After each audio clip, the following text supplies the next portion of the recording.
This is what losing you looks like to an avoidant. Isn't loud. It doesn't look like someone standing outside your house begging for another chance. It doesn't sound like endless paragraphs sent at 2 a.m. or dramatic breakdowns people can point at and call heartbreak.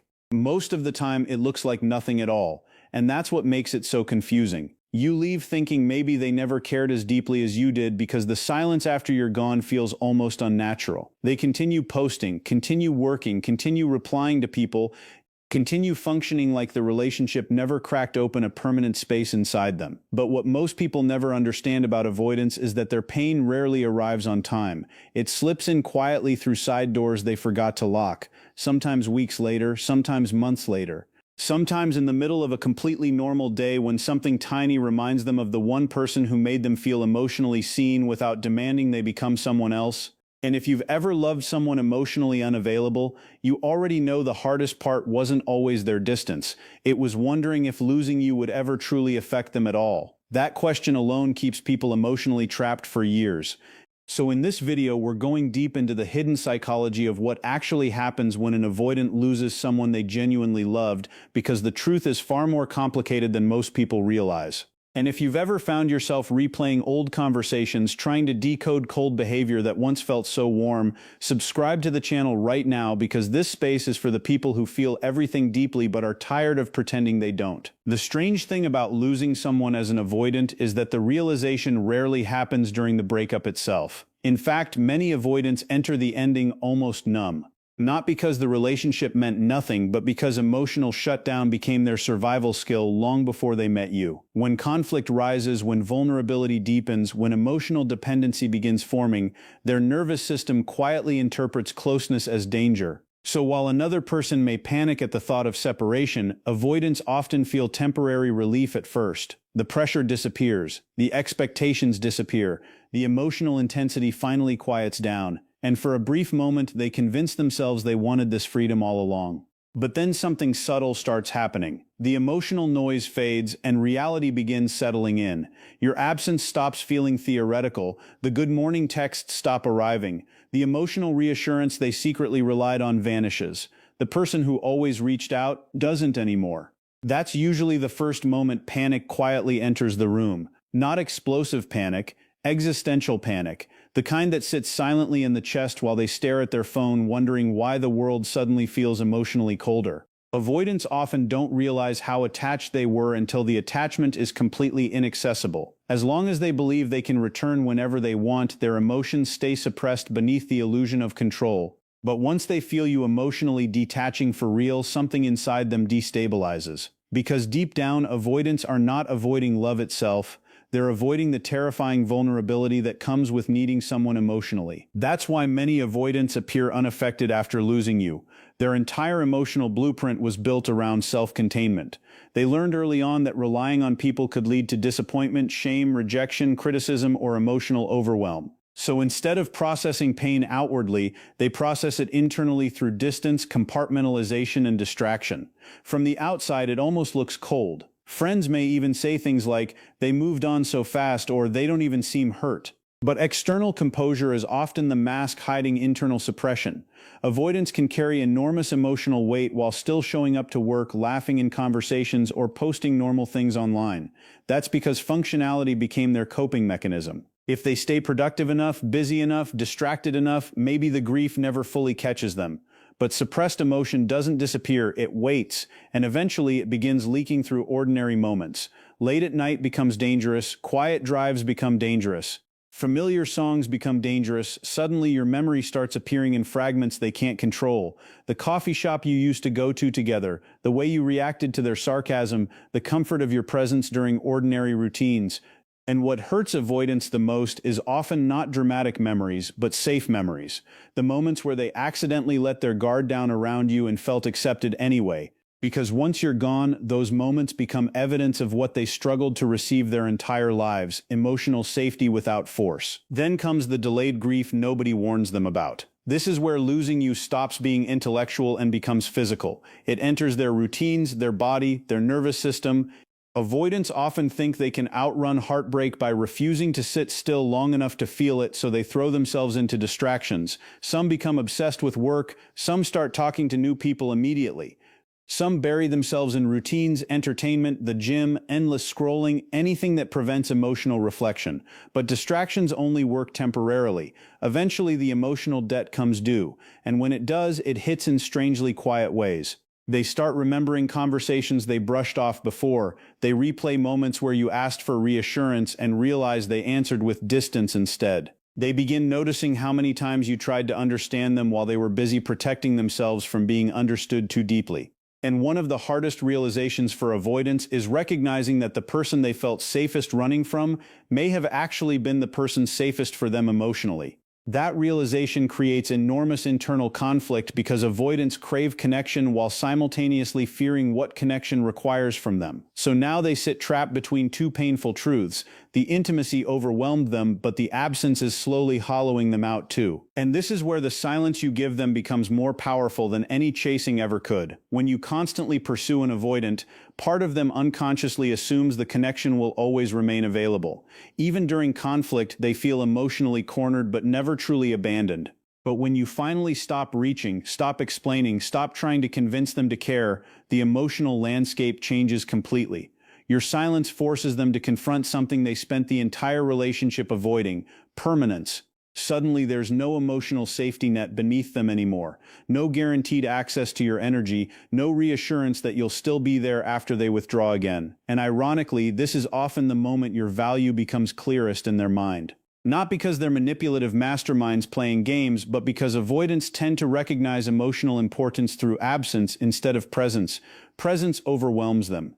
Absence clarifies things. That's why losing you often looks confusingly slow to an avoidant. The heartbreak unfolds in layers. First comes relief, then distraction, then emotional leakage, then longing, then regret. And by the time they fully understand what your absence means emotionally, you may already be gone in the one way they feared most: emotionally detached, no longer waiting for them to catch up. And the part that makes this even more painful is that avoidants rarely know how to communicate any of this while it's happening.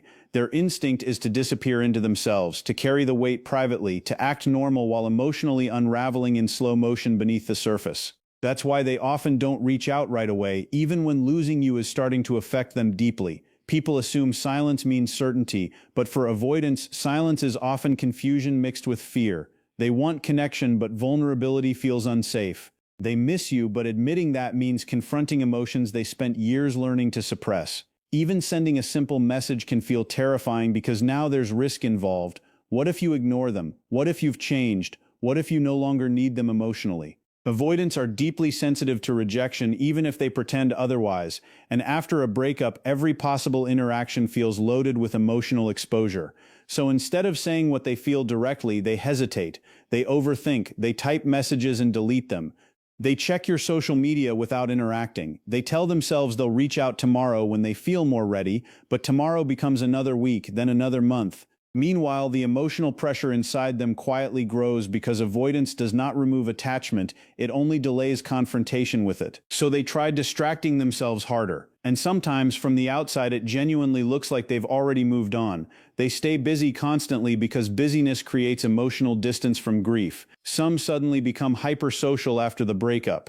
Others bury themselves in work until exhaustion replaces emotional reflection. Some jump into casual connections they never fully invest in emotionally because surface-level intimacy feels safer than real vulnerability. But eventually, something strange starts happening during these distractions. Nothing feels fully satisfying anymore. Conversations feel flatter. New connections feel strangely hollow.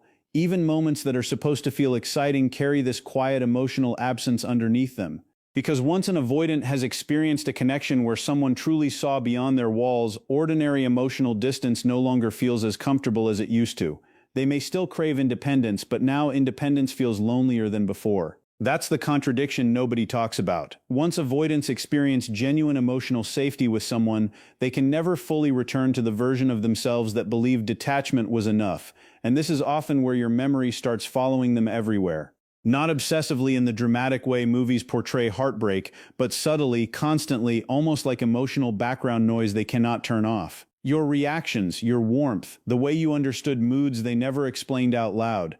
The patience you gave them during moments they themselves barely understood, those memories begin resurfacing at random because emotional attachment doesn't disappear just because someone struggles expressing it openly. Late nights become especially dangerous during this stage because avoidants lose the ability to outrun themselves once the world gets quiet enough. During the day, distractions still work. Notifications, conversations, responsibilities, routines, they all help keep deeper emotions buried. But at night, when there's nothing left to focus on except their own thoughts, the grief finally starts slipping through. This is usually when the emotional crash becomes unavoidable. They begin replaying old conversations differently. Things they dismissed before suddenly sound heavier now. Moments where you reached for emotional closeness start haunting them because they realize how often they pulled away instead of leaning in. And perhaps the hardest thing for avoidants to sit with is recognizing that many of their behaviors were not protecting the relationship, they were protecting themselves from feeling too emotionally dependent on it. That realization carries enormous guilt because deep down, avoidants are often far more self-aware than people think. They know when someone loved them sincerely.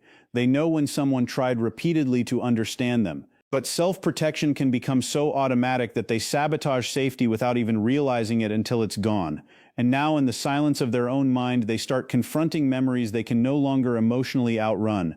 The ceiling becomes a movie screen for regret. Certain songs suddenly feel unbearable. Random nights feel emotionally heavier for reasons they can't explain to anyone around them because avoidants are often uncomfortable admitting how deeply loss actually affects them. And then comes one of the most emotionally confusing stages of all: comparing everyone to you. This usually happens long after the breakup, once the numbness has faded and reality has fully settled in. New people enter their life, but something feels different now. Conversations don't flow the same way.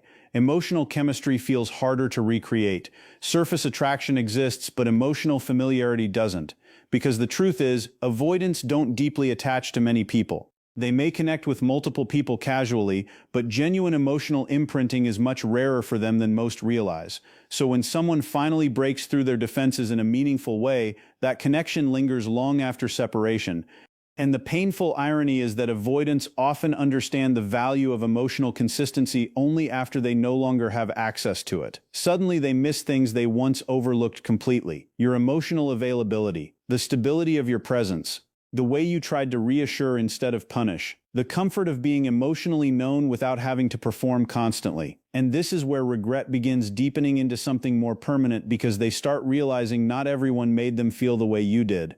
Not everyone reached them emotionally beneath the armor. Not everyone stayed patient long enough to understand the contradictions inside them. That realization can become deeply isolating because avoidants often spend years convincing themselves emotional closeness is replaceable, only to discover some connections leave emotional fingerprints that don't disappear easily. But regret for avoidance rarely arrives all at once. It comes in fragments: a memory while driving, a familiar phrase someone else says incorrectly, walking past a place that suddenly feels emotionally charged again, seeing a relationship online that reminds them of what they once had but struggled to hold on to. Little by little, the emotional walls begin cracking under the weight of accumulated realization. And what makes this process so psychologically brutal is that avoidants often don't know what to do once they fully feel the loss. They were trained to suppress pain, not process it. So now they sit with emotions they can finally acknowledge but still struggle expressing outwardly. That's why many avoidants eventually reappear unexpectedly after long periods of silence, not because they forgot you and suddenly remembered you randomly one day, but because emotional processing finally caught up to them. The distance gave them enough space to safely feel what they couldn't fully access during the relationship itself.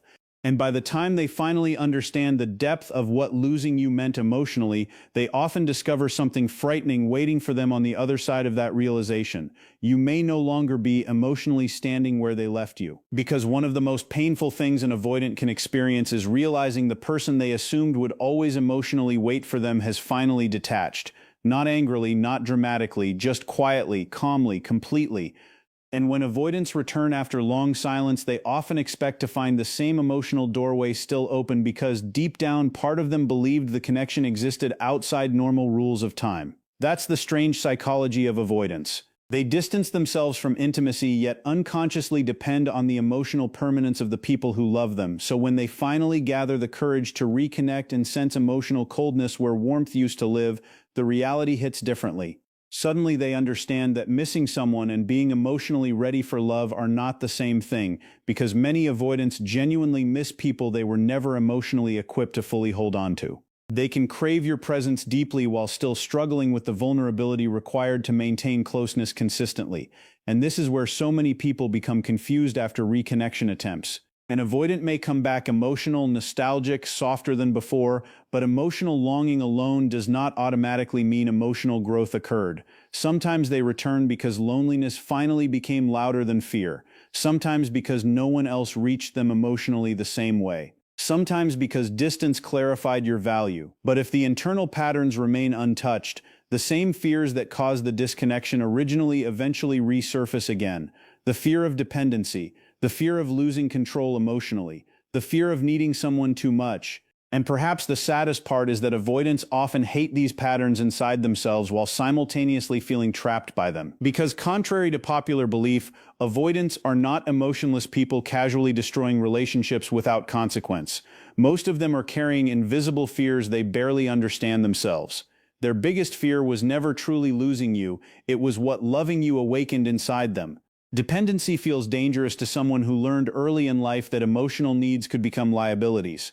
Vulnerability feels unsafe to someone who survived by becoming emotionally self-reliant. So when love becomes deep enough to threaten that independence, their nervous system starts sounding alarms even while their heart still wants the connection. That's why avoidants often create distance right when intimacy becomes most meaningful. It is not always conscious sabotage. Sometimes it is emotional survival instinct operating automatically beneath awareness. But eventually, after the breakup settles into permanence, they begin recognizing the tragic irony in all of it. The walls they built to protect themselves from pain often became the exact thing that created the pain.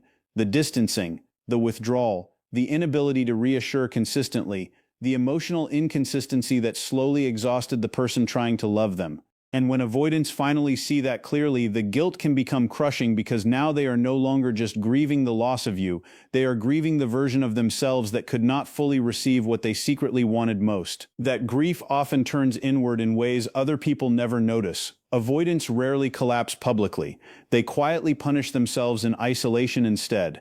Some become emotionally numb for long stretches, functioning externally while internally disconnected from everything meaningful. Others replay old moments obsessively, analyzing conversations they once avoided emotionally. They think about the times you asked for closeness and they responded with silence, the moments you reached toward them emotionally while they instinctively pulled away. The look on your face during conversations where you were asking for emotional reassurance and all they could offer was distance disguised as logic. These memories begin accumulating slowly until regret transforms from fleeting sadness into something heavier, self-confrontation. And self-confrontation is terrifying for avoidants because it forces them to face emotions they spent most of their lives suppressing. Some begin wondering whether they ruined the healthiest connection they ever had. Others start recognizing patterns repeating across multiple relationships and realize the common denominator was never needy people or bad timing. It was fear. Fear wearing different disguises for years. Fear disguised as independence. Fear disguised as needing space. Fear disguised as emotional confusion. And once avoidants become aware of this, they often enter a deeply lonely phase because they no longer fully believe their own emotional defenses, yet they still do not know how to exist without them. That's also why certain people become unforgettable to avoidants in a way they rarely admit out loud. Most relationships may fade gradually in their memory, but some people leave permanent emotional imprints because they represented something psychologically rare: safety without